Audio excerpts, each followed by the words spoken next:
Badalona ha estat un any més una de les ciutats en rebre la flama del Canigó en un acte que ha omplert la plaça de la Vila de gom a gom. Però en què consisteix aquesta festa? Ens ho explica el president de l'Associació Festa Nacional dels Països Catalans, Josep Maria Llagostera.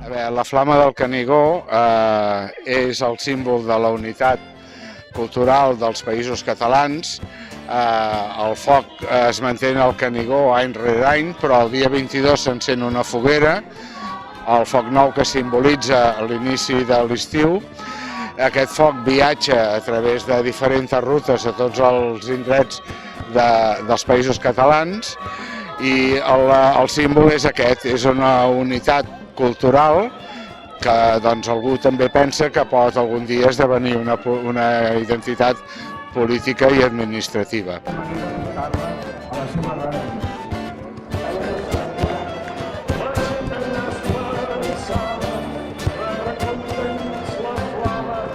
Aquest any nosaltres donem un especial significat a la flama del Canigó perquè darrerament veiem que el català a molts dels territoris dels països catalans no té la seva dignitat reconeguda i s'intenta atacar-lo a través de lleis, reglaments, declaracions i per això ens hem adherit a la campanya d'Enllaçats per la Llengua. I és que la flama, que cada any arriba al Parlament, per on passen milers de persones per encendre les fogueres de Sant Joan, té un simbolisme que la caracteritza.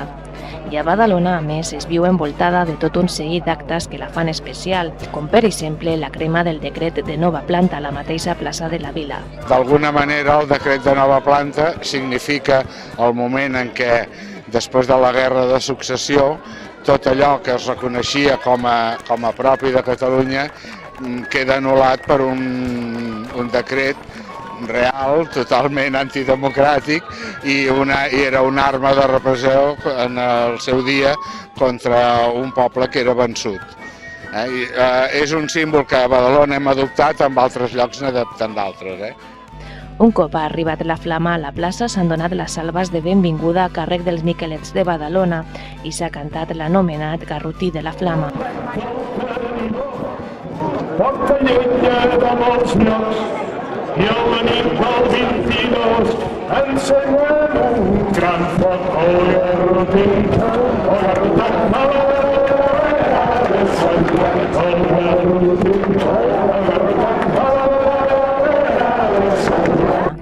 Enguany el pregó ha estat a càrrec de Clara Ballo d'aquesta casa, Badanotis.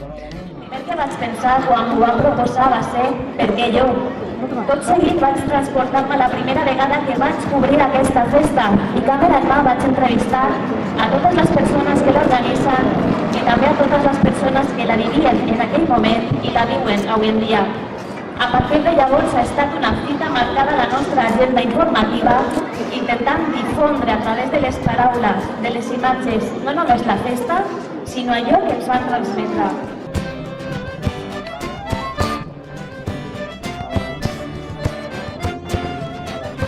I això, per finalitzar, és el més maco de la festa.